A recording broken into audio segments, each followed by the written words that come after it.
Welcome to the slop farm. Enjoy the video. You start by confirming the Husky sway bar model and laying out brackets, bolts, and bushings so nothing surprises you mid-job. Once done, position the jack stands and remove the wheels to access the mounting points. This saves time and prevents strain. Fit the bushings to the sway bar now, because pre-installing them makes alignment easier later. Make sure to loosely hand thread any factory bolts you'll reuse so parts sit correctly before final torque steps. You'll now position the sway bar into the frame brackets and hand thread the supplied bolts. This gives you wiggle room to align the bar. Once in place, center the bar relative to the axle and ensure the drop is equal left to right, because misalignment causes binding. Tighten bolts in progressive stages, first snug, then torque to spec, so the bushings seat evenly.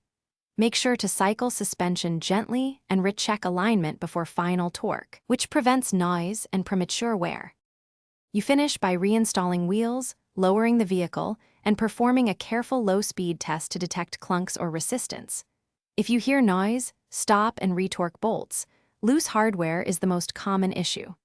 Also check that bushings face the correct direction and that brackets have no uneven gaps, because improper seating creates binding. Make a note of final torque values and inspect again after roughly 50 miles. That second check often catches. Thanks for watching. Consider subscribing if we helped you today.